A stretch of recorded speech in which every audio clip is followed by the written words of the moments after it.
Le progrès.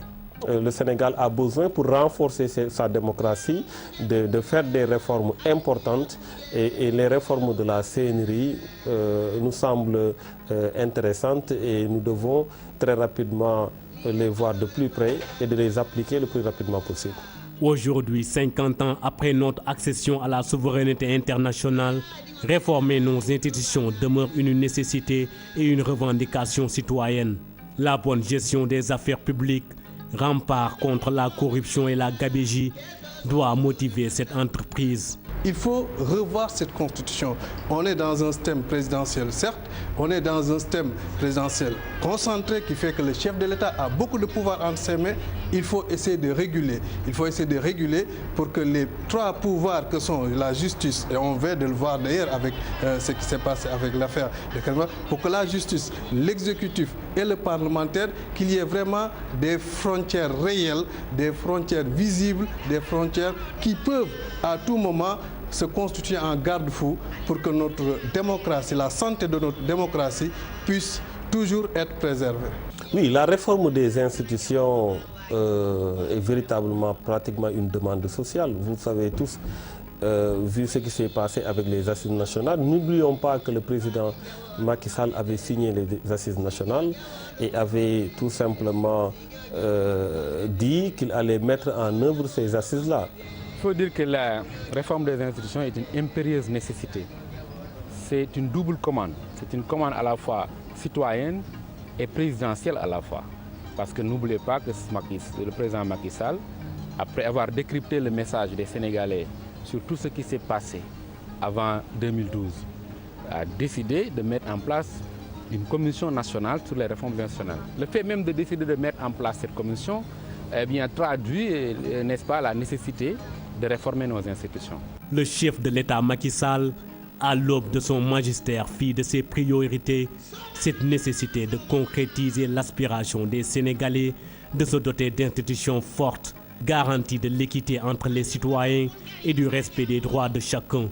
Si par sa volonté la Commission nationale de réforme des institutions est mise sur pied, il est urgent pour les acteurs de la société civile d'appliquer les recommandations qu'elle a proposées pour opérer les mutations afin de consolider nos institutions. Après son élection au pouvoir, il a mis en œuvre la Commission nationale de réforme des institutions. Je pense qu'il y a eu une démarche intéressante. Aujourd'hui, nous sommes dans la situation où on se demande pourquoi est-ce qu'il n'y a pas une mise en œuvre des propositions de la CNRI.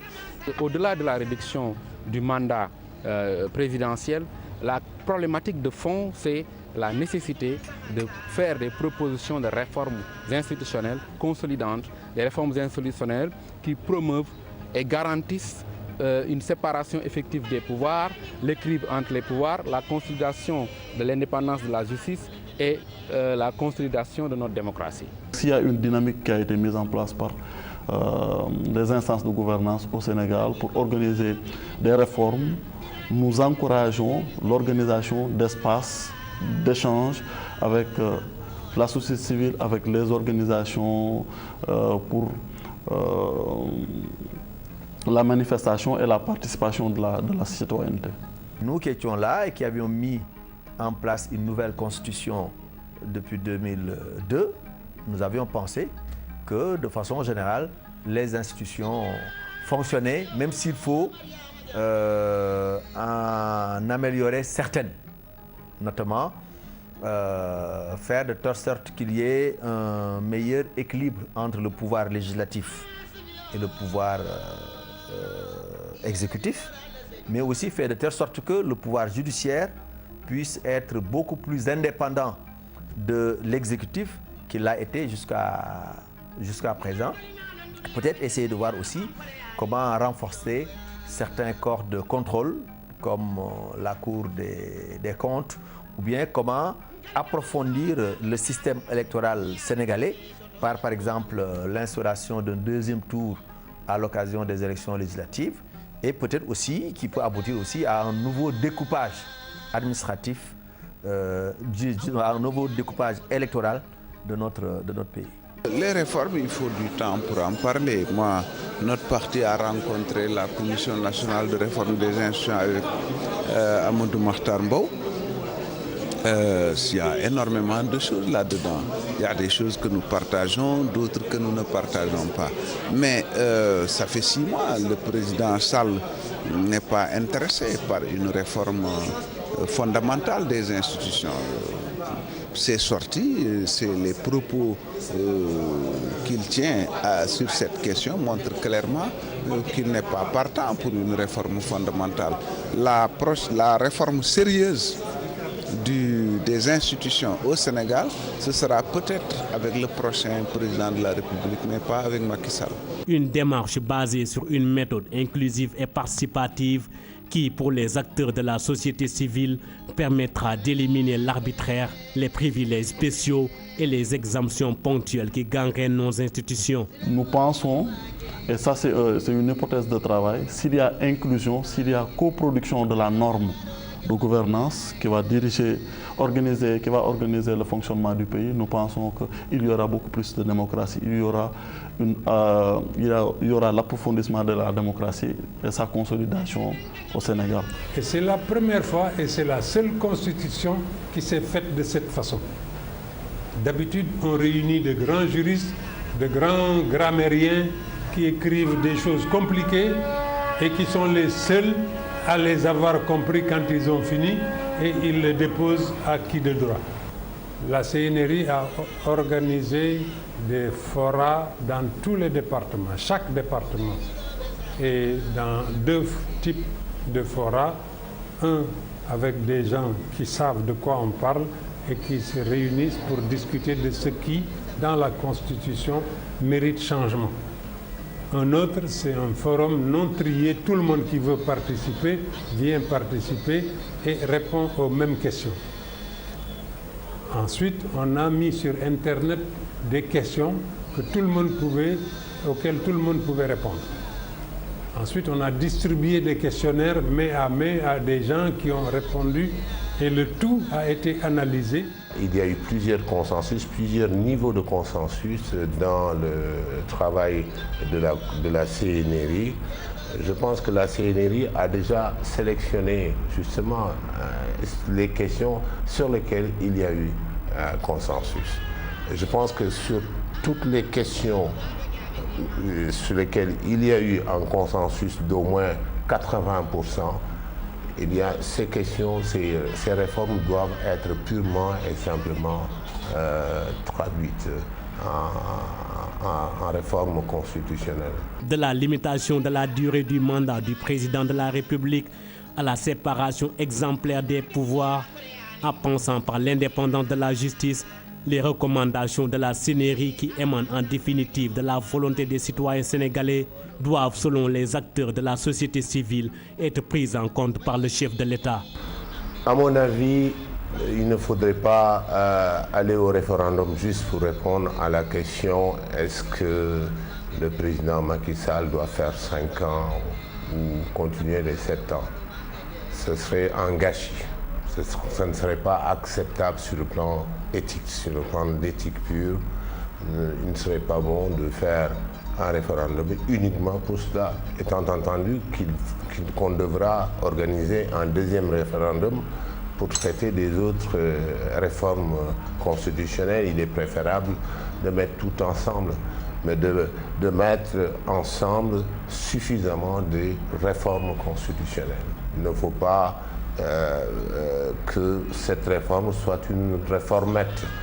Il va falloir vraiment que ce soit une réforme consistante, une réforme significative qui reflète, comme je le disais tantôt, qui reflète véritablement l'état de développement politique et les aspirations de la population sénégalaise. C'est l'ensemble des éléments de la Constitution qu'on doit mettre dans le référendum, y compris cette partie-là.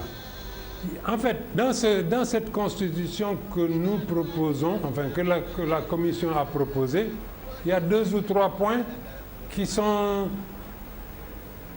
difficiles à accepter pour les gens qui sont au pouvoir. Les gens qui sont de l'opposition ont même refusé de contribuer pour la plupart. Donc pour eux, c'est rejet, quoique de temps en temps, ils veulent quand même, ils reconnaissent qu'il y a des éléments dedans. Mais l'État a quelques points qui sont difficiles, on le comprend. Quand on dit au président, après ce mandat, vous n'avez pas le droit de diriger un parti, alors que son parti est neuf et jeune et blablabla, bon, il peut s'accrocher à vouloir garder son parti et le maîtriser, surtout si on sait la tradition ici avec le second qui vous court-circuite quand vous avez fini votre programme. Oui pour le tout, non pour le tout. Or, ces questions-là sont d'égale importance et méritent une attention particulière. On doit, sur chaque question, donner un point de vue. Donc, je pense que le fait de vouloir mettre ces aspects qui concernent la réforme des institutions avec le mandat, c'est un peu apporter une certaine confusion dans la tête de l'électeur. Maintenant, si ce choix-là qui a été retenu, parce qu'on ne sait pas encore ce qui a été retenu par le président de la République, mais si c'est ce qui a été retenu, il faut dès maintenant que l'on engage une discussion sur les aspects qu'il veut proposer au peuple. Que dès maintenant, que les partis politiques, les membres de la société civile, les acteurs, les différents acteurs, puissent se prononcer sur ces questions-là, qu'il y ait un débat national.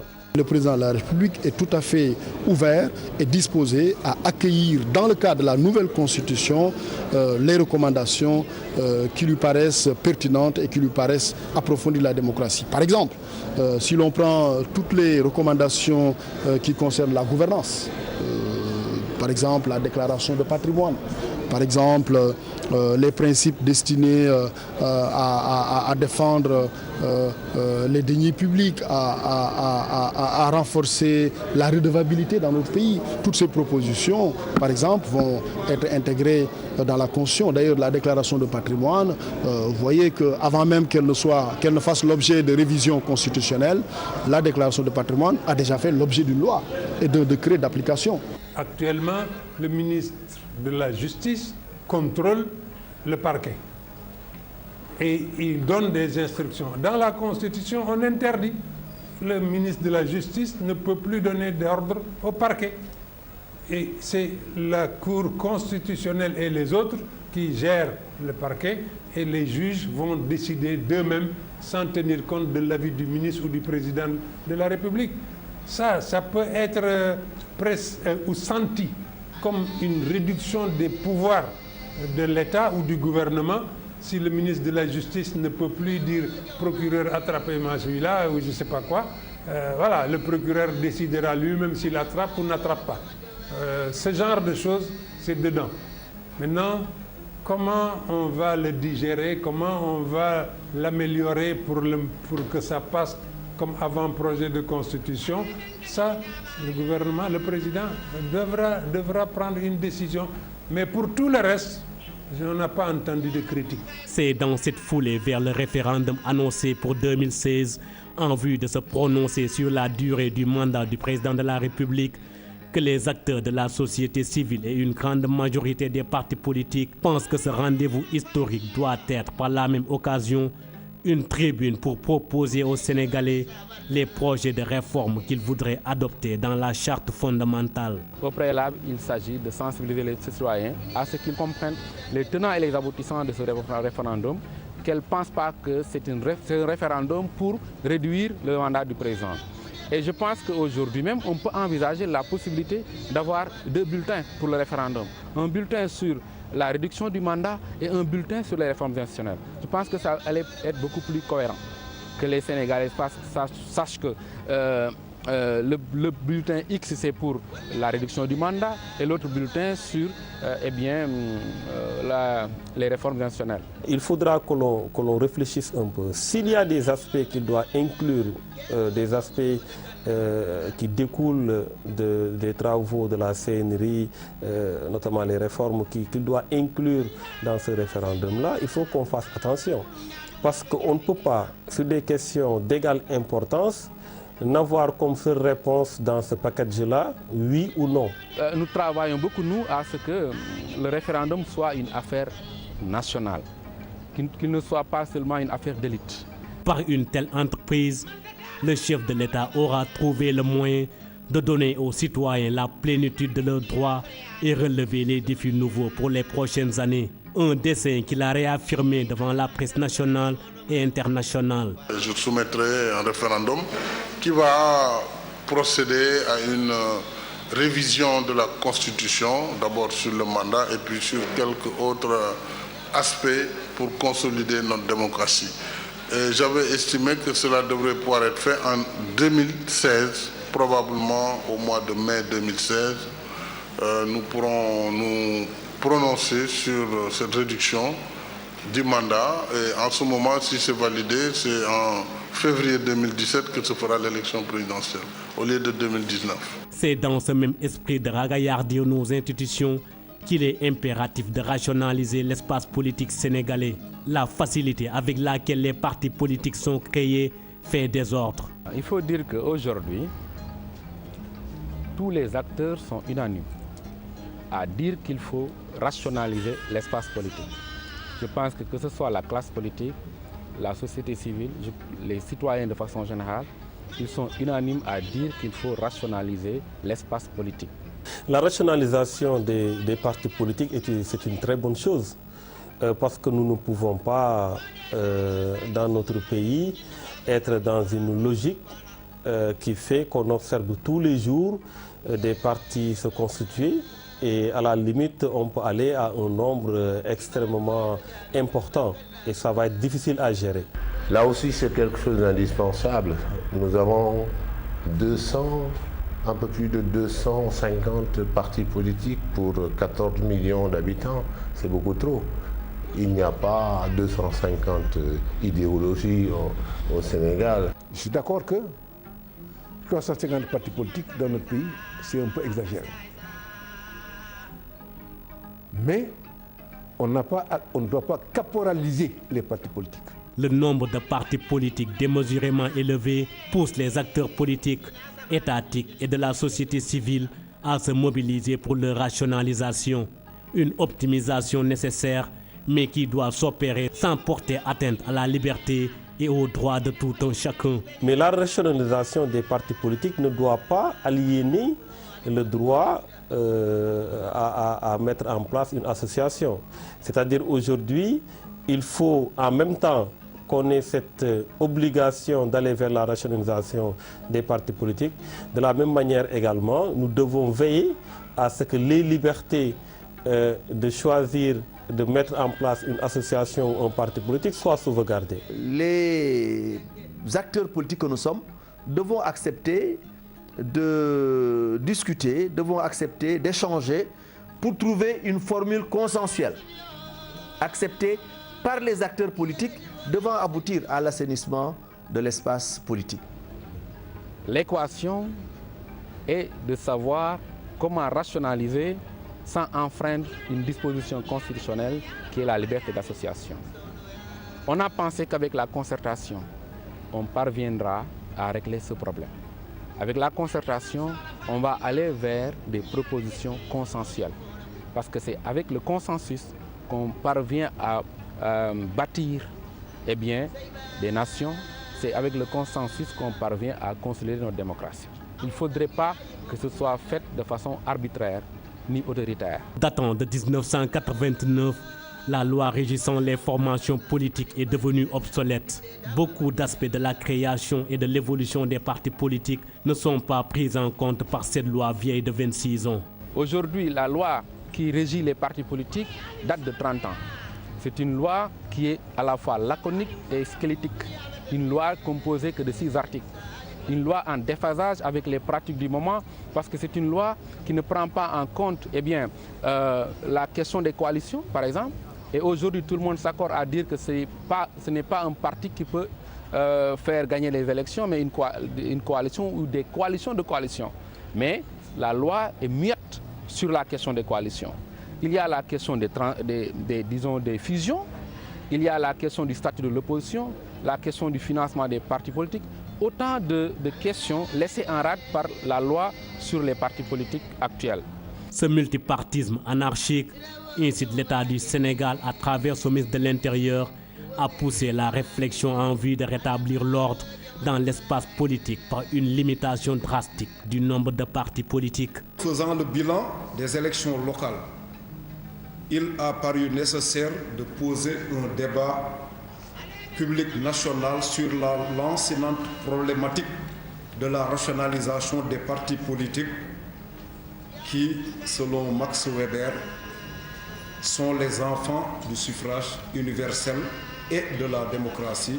À l'épreuve d'une pratique de 34 ans, la loi sénégalaise a montré ses limites. En effet, elle ne traite même pas des coalitions de partis, alors que ces dernières sont constitutionnellement consacrées.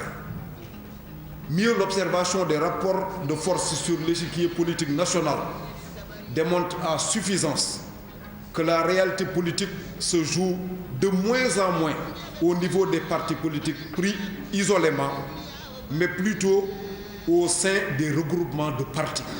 Avec le ministère de l'Intérieur, nous avons pu mobiliser l'essentiel des juristes de compte de ce pays-là pour avoir un projet de code de 26 articles à la place de l'actuelle loi qui est, comme je l'ai dit, laconique et qui ne prend pas en charge les réalités de notre moment.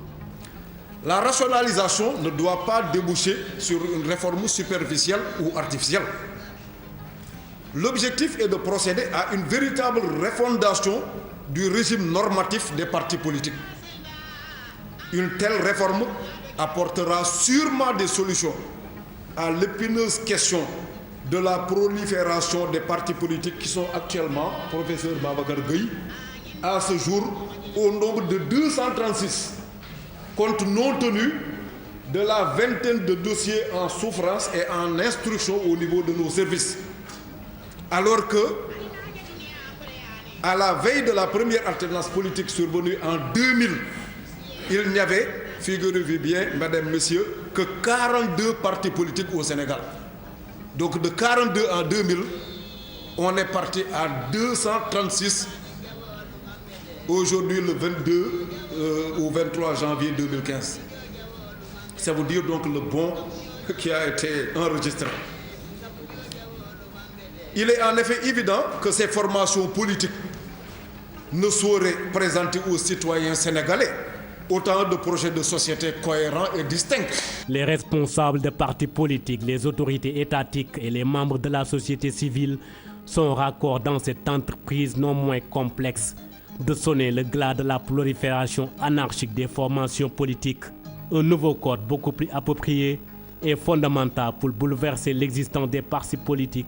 Un cadre juridique en adéquation avec l'évolution politique de notre pays pour recadrer la création de partis politiques qui souvent se limitent à la seule personne de leur leader est nécessaire. Qu'un parti politique qui n'a pas d'adresse, qui ne tient pas de réunion d'instance, ni de bureau politique, ni de comité directeur, qui ne publie même pas de communiqué ou de résolution pour dénoncer la vie chère, pour soutenir la grève des syndicats d'enseignants, pour participer à la vie politique, mais ce parti-là aussi ne mérite pas de continuer à exister. Si aujourd'hui on décidait d'appliquer les règles qui sont imposées pour qu'un parti politique ait le droit d'exister, il n'y aurait pas beaucoup de partis. Beaucoup vont fermer. Voilà. Et parce que leur comptabilité n'existe pas. C'est généralement le chef de parti qui a vendu sa maison, dépensé tout son argent pour que le parti existe. Et si un jour on lui dit maintenant tu dois quitter alors qu'il a tout perdu dans ce parti, qu'il l'utilise comme un investissement, il ne va pas accepter, il va se battre pour rester là. Et de là naîtront toutes sortes de manœuvres politiciennes qui vont amener les uns dans un camp et les autres dans l'autre camp, etc. etc. Ça ne peut pas continuer. Les partis politiques ont poussé comme des champignons, sans doute en raison de la facilité avec laquelle les partis politiques sont créés. Je ne dis pas qu'il faille revenir sur le régime de la déclaration, mais rationaliser, trouver le moyen de faire en sorte que les partis les plus significatifs restent dans l'arène politique, mais sans y aller par des contraintes. Il ne s'agit pas de contraindre, de diminuer le nombre de partis de manière autoritaire, mais il s'agira simplement par un système de primes, comme si on accordait une prime, on accordait une prime aux partis les plus significatifs. Oui. Donc, la rationalisation ne se limite pas seulement à la diminution des partis politiques, elle va au-delà. Il faut également arriver à faire en sorte que le chef de l'opposition, que l'opposition ait à sa tête un chef. On a prévu pour bientôt d'inviter, avec le ministère de l'Intérieur encore une fois, toutes les familles d'acteurs, l'opposition comme le parti au pouvoir et même les petits partis entre guillemets, pour discuter de ce projet de code, de sorte que chacun se sente impliqué, de sorte que chacun puisse donner son feedback. Et à travers les larges consensus que nous aurons peut-être, le dernier mot reviendra maintenant au ministère de l'Intérieur, qui a la prérogative de proposer cette loi à l'Assemblée nationale pour son approbation. Instauré par Léopold Sédar Senghor, alors premier président de la République du Sénégal indépendant, le multipartisme deviendra intégral sous Abdou Diouf et avait un caractère révolutionnaire au regard d'un pays aspirant de plus en plus à la démocratie. Il est certes un acquis démocratique, mais cette croissance exponentielle a fini d'établir l'anarchie dans l'arène politique. Le combat aujourd'hui de la société civile pour l'application des recommandations de la CNRI est indubitablement l'aspiration des citoyens sénégalais dans leur majorité. L'idée de participation des citoyens à la prise de décision politique qui trouve son fondement dans une justice sociale proposée par la CNRI à travers son rapport final doit être l'idéal vers lequel tend la République du Sénégal.